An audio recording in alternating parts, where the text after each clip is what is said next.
그 한미 정상회담 한번 다루면서 후일담 다루면서 가장 인상적인 순간 중에 하나가 미국의 공화당 그리고 민주당 상하원 지도자 10여 명과 거의 청문회급으로 심도 있는 대화 미팅을 한 게 처음 있는 일이다. 우리나라 대통령으로. 그런데 이 미팅을 성사시키는데 결정적인 기여를 하신 분이 있습니다. 저희 파파이스에 이미 2번이나 출연하셨던 김동석 이사님을 모셨습니다. 왜 이런 미팅이 필요하다고 생각하신 거죠? 의회에서 초청을 하면 이제 상원 하원이 다 모여가지고서 거기서 연설을 하죠. 그거는 그 대통령이 오늘날 이 사람들 사이에서 리더십이 있다 이러는 걸 이제 여기서 인정하는 건데, 그거를 목표로 하는데 아시다시피 시간이 너무 없었어요.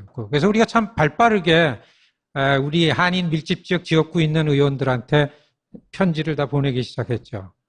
한인 밀집 지역, 우리가 유권자를 많이 갖고 있는 지역을 대표하는 의원들은 따로 스테이트먼트, 성명서를 내가지고서 적극 환영한다, 환영할 일이다, 이런 분위기가 좀 있었습니다. 수, 목, 금, 토, 일 이렇게 계시는데, 하지만 수요일 날 그 장진호 전투 기념비 가셨다가 오시고, 그 이튿날 목요일 날 오전에 상원 하원 말씀하신 것처럼 뭐 청문회 수준이 이상이었습니다. 그러니까 하원에서 한 13분, 그다음에 상원에서 상원 의원만 9명, 그러면 그 뒤에 붙은 보좌관들이 굉장히 많죠. 무슨 질문을 할지 모르고 이런 데에 들어가서 거의 자유토론식으로 간 다음에 얼마든지 Q&A, 질의응답 받겠다 결정을 딱 하셨더라고요. 트럼프 대통령이 대통령 되고서 문재인 대통령이 처음으로 정상회담한 겁니다. 한국과 미국 관계가 이렇고 어렵고 뭐 사드가 어떻고 이걸 어떻게 풀까? 우리는 그런 관심이었지만은 미국의 이 이해관계가 있는 나라들의 정상들은 앞으로 트럼프를 대해야 될 텐데 도대체 어떻게 하면 좋겠는가? 이거를 선례가 없으니까요. 대통령 당선되자마자 제일 먼저 달려간 게 아베 총리 아니었습니까? 그 백악관으로 못 갔어요. 플로리다 가가지고서 일방적으로 트럼프의 얘기를 듣고만 왔습니다. 밖에다가 공개하기가 되게 어려운 겁니다. 이어서 중국 시진핑이 또 플로리다로 가지 않았습니까? 거기서도 일방적으로. 그러니까 한국 대통령이 워싱턴 방문은 전 세계에다가 트럼프라는 이상한 대통령과 처음으로 백악관에서 만찬도 하고 회담을 하고. 사실은 의회를 먼저 이거를 한 거는 우연히 잘 된 거더라고요. 저는 전략적으로 이거를 한 줄 알았더니만은 이번에 그 준비팀 그리고 미국에 사는 한인들이 만들어낸 정치력을 가지고서 자기 지역 의원들한테 내고 요청해가지고 아주 멋있게 된 거죠. 그런데 가장 중요한 거는 별의별 질문이 다 나왔는데 아주 내용을 정리해서 일관성 있게. 두 번째는 회담 열흘 전에 외교안보 특보인 문정인 교수가 오셨던 거예요. 근데 발언을 한 게 일반적으로 좀 문제가 됐어요. 근데 문제가 된 게 사실 이렇게 말씀드리면은 이렇게 한국 언론에서 문제가 많이 됐습니다. 이게요, 인터뷰를 무슨 이슈가 있어 하면은 자, 그거에 대한 미국의 반응은 어떻습니까? 미국의 반응을 찾을 수가 없어요. 우리가 보기에는 이만한 이슈인데 미국에서 보면 관심 갖는 주류의 무슨 미디어 이런 게 없습니다. 트럼프 대통령 들어온 다음에 트럼프의 행보를 트럼프에 맞춰서 미국의 주류 미디어가 잘 보도를 안 해요. 문재인 대통령 오시기 전에 이틀 동안 인도의 나렌드라 총리가 왔었어요. 그것도 보도가 안 됐습니다. 그렇지만 북한 위협 때문에 특보의 발언 때문에 집중이 됐잖아요. 관심이 모아지고. 장기간 북한에 억류돼 있던 미국의 청년이 미국에 돌아온 지 6일 만에 죽었어요. 그러니까 이 의회에서 북을 어떻게 할까? 이래가지고 굉장히 관심이 높아지고, 그러면 한국의 새로 된 대통령이 북한에 관해서 어떻게 할 건가? 이런 분위기가 굉장히 경악됐습니다. 근데 제가 궁금한 것은 이 현장에 있었던 김경수 의원한테 약간 분위기는 전달을 받았는데 그건 우리 분위기고요. 김경수 의원이 전달할 수 있는 내용은 우리 분위기고 제가 궁금한 건 이쪽 분위기거든요. 워싱턴은 세 개 권력이 있어요. 트럼프, 민주당, 공화당이 있어요. 그러니까 지금은 의회하고 백악관하고 별로 관계가 없습니다. 여러분들 백악관 만찬한 백악관에서 만찬을 한 사진을 보면 의원들 하나도 없어요. 옛날 같으면 관심 있는 의원들 초청하는데 백악관 만찬에 갈 535명 연방 의원들 중에 별로 없습니다. 네. 그러니까 그런데도 불구하고 트럼프는 한 600만 명의 신규 유권자를 공화당에 등록시켜가지고 공화당 저변의 권력을 꽉 쥐고 있는 거예요. 그러니까 이게 일이 잘 안 되니까 저 폴 라이언이 여러분 이제는 안 됩니다. 트럼프랑 협력해야 됩니다. 이런 분위기로 갔던 때입니다. 어차피 북한 핵 위협에 대한 외교 정책에 관해서는 트럼프든 민주든 공화당이든 같이 돼야 된다. 이런 컨센서스 속에서 했는데 저쪽에서 이쪽에 보고 있는 분이 에드 로이스라는 외교위원장이죠. 네. 그 여자분은 누구나 하면 폴 라이언은 공화당의 1인자고 민주당 1인자가 이제 낸시 펠로시라는 그 위안부 결의안 때 숨어서 일본부 숨어서 우리랑 협력했던 분입니다. 트럼프는 문재인 대통령 덕 봤어요. 무슨 덕인 줄 아세요? 우리도 여의도 국회가 그렇죠. 여야가 좀 앉아야 되는데 같이. 네. 트럼프 취임하고서 여야 대표들이 앉은 자리가 없어요. 문재인 대통령 덕분에 둘이 옆자리에 앉은 겁니다. 의회에서 한국 문제 관심 많아도 요 정도 관심입니다. 지도부와 군사위원회와 외교위원회와 예산 이 정도입니다. 그분들이 다 참가했어요. 중요한 질문은 사드 문제 질문을 했습니다.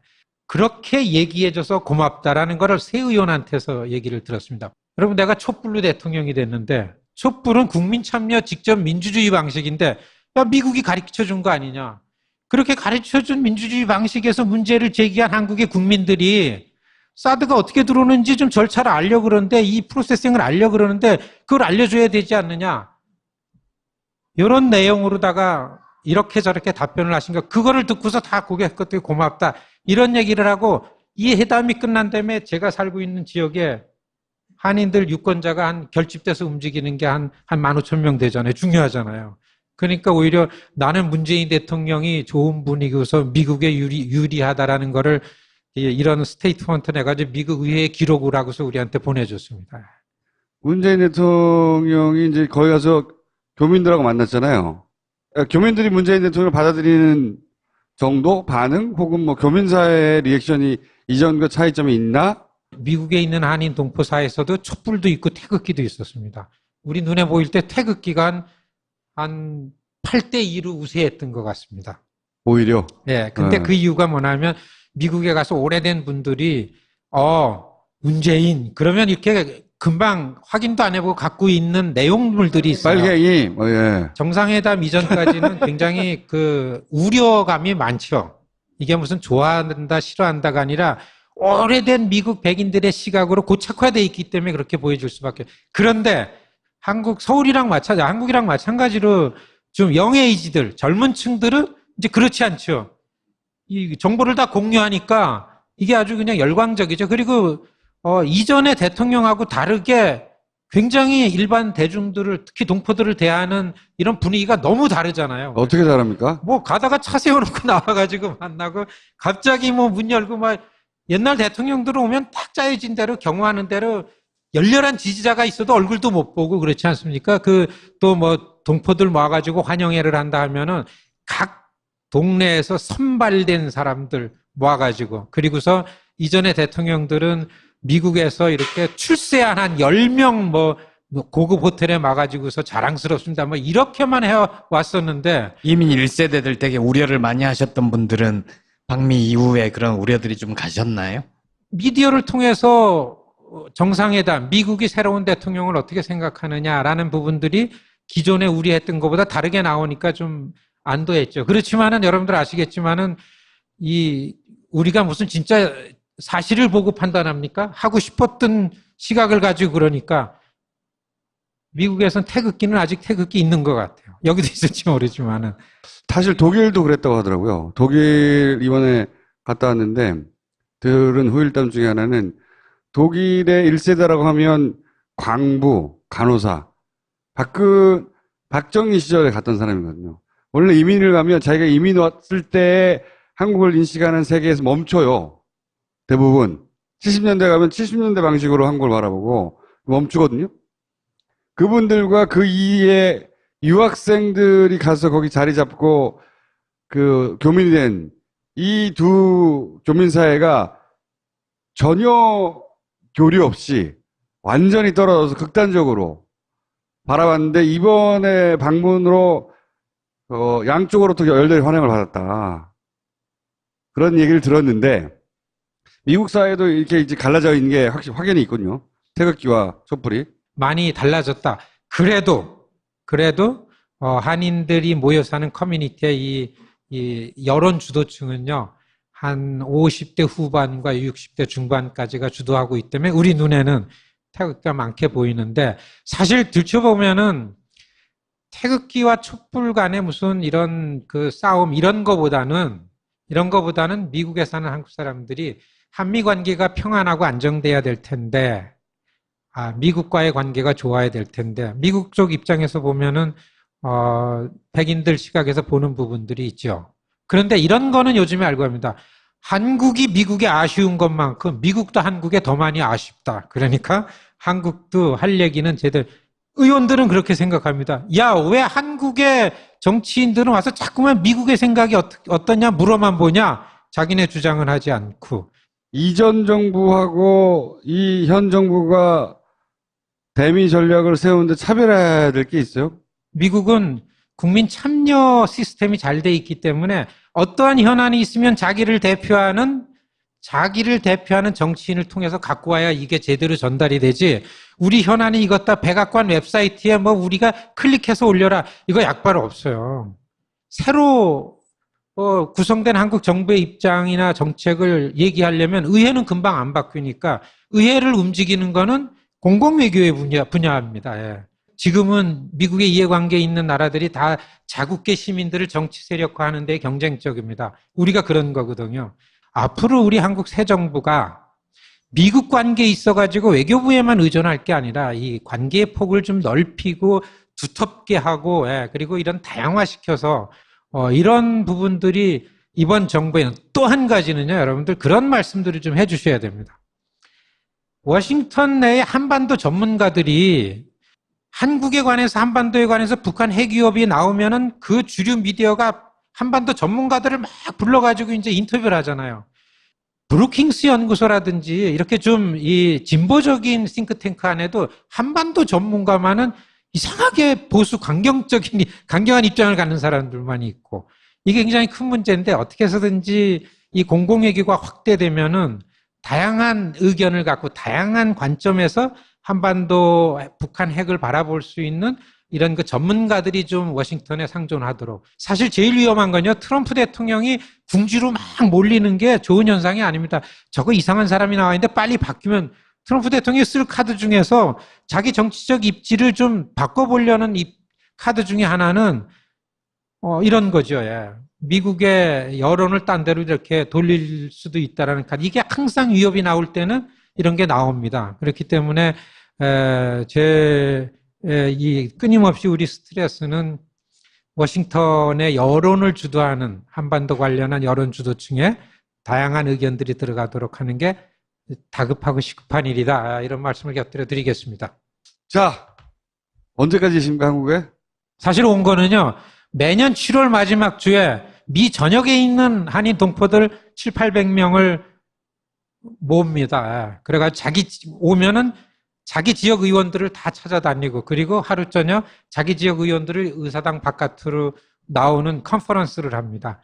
이게 지금 우리가 이렇게 의회 내에서 한국을 이해하는 의원들 그룹을 만드는 지금 과정이 하는 작업인데요. 7월 24, 25, 26 2박 3일 합니다. 그 준비차 한국에서 초청할 분들 섭외하러 왔다가 저는 이틀 후에 돌아가서 그 준비를 하기 때문에 빨리 돌아갑니다. 오늘 여기까지 하겠습니다. 감사합니다. 고맙습니다.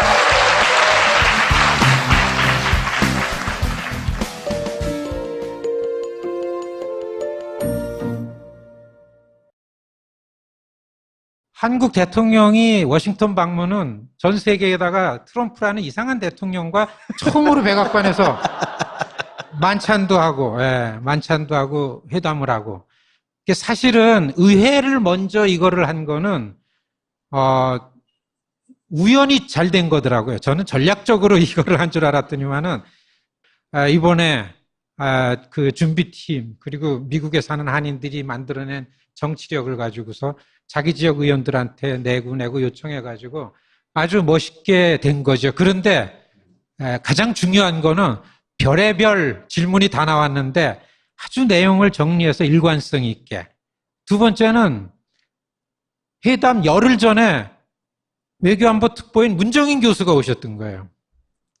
근데 발언을 한 게 일반적으로 좀 할지 모르고 이런 데에 들어가서 거의 자유토론식으로 간 다음에 얼마든지 Q&A, 질의응답 받겠다 결정을 딱 하셨더라고요.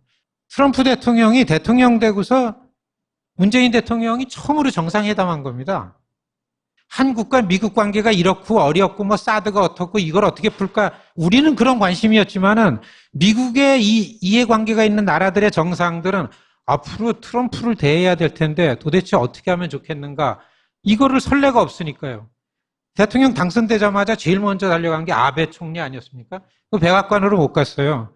플로리다 가가지고서 일방적으로 트럼프의 얘기를 듣고만 왔습니다. 밖에다가 공개하기가 되게 어려운 겁니다. 예. 이어서 중국 시진핑이 또 플로리다로 가지 않았습니까? 예. 거기서도 일방적으로. 예. 그러니까 그 한미 정상회담 한번 다루면서 후일담 다루면서 가장 인상적인 순간 중에 하나가 미국의 공화당 그리고 민주당 상하원 지도자 10여 명과 거의 청문회급으로 심도 있는 대화 미팅을 한 게 처음 있는 일이다. 우리나라 대통령으로. 그런데 이 미팅을 성사시키는데 결정적인 기여를 하신 분이 있습니다. 저희 페퍼에스에 이미 2번이나 출연하셨던 김동석 이사님을 모셨습니다. 왜 이런 미팅이 필요하다고 생각하신 거죠? 의회에서 초청을 하면 이제 상원 하원이 다 모여가지고서 거기서 연설을 하죠. 그거는 그 대통령이 오늘날 이 사람들 사이에서 리더십이 있다 이러는 걸 이제 미국에서 인정하는 건데 그거를 목표로 하는데 아시다시피 시간이 너무 없었어요. 그래서 우리가 참 발빠르게 우리 한인 밀집 지역 지역구 있는 의원들한테 편지를 다 보내기 시작했죠. 한인 밀집 지역, 우리가 유권자를 많이 갖고 있는 지역을 대표하는 의원들은 따로 스테이트먼트, 성명서를 내가지고서 적극 환영한다, 환영할 일이다. 이런 분위기가 좀 있었습니다. 수, 목, 금, 토, 일 이렇게 계시는데 하지만 수요일 날 그 장진호 전투 기념비 가셨다가 오시고 그 이튿날 목요일 날 오전에 상원 하원 그 말씀하신 것처럼 뭐 청문회 수준이 이상이었습니다. 그러니까 하원에서 한 13분, 그다음에 상원에서 상원 의원만 9명. 그러면 그 뒤에 붙은 보좌관들이 굉장히 많죠.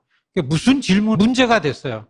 근데 문제가 된 게 사실 이렇게 말씀드리면은 이렇게 한국 언론에서 문제가 많이 됐습니다. 네. 이게요. 인터뷰를 무슨 이슈가 있어 하면은 자, 그거에 대한 미국의 반응은 어떻습니까? 미국의 반응을 찾을 수가 없어요. 우리가 보기에는 이만한 이슈인데 미국에서 보면 관심 갖는 주류의 무슨 미디어 이런 게 없습니다. 트럼프 대통령 들어온 다음에 트럼프의 행보를 트럼프에 맞춰서 미국의 주류 미디어가 잘 보도를 안 해요. 문재인 대통령 오시기 전에 이틀 동안 인도의 나렌드라 총리가 왔었어요. 그것도 보도가 안 됐습니다. 그렇지만 북한 위협 때문에 특보의 발언 때문에 집중이 됐잖아요. 관심이 모아지고. 장기간 북한에 억류돼 있던 미국의 청년이 미국에 돌아온 지 6일 만에 죽었어요. 그러니까 이 의회에서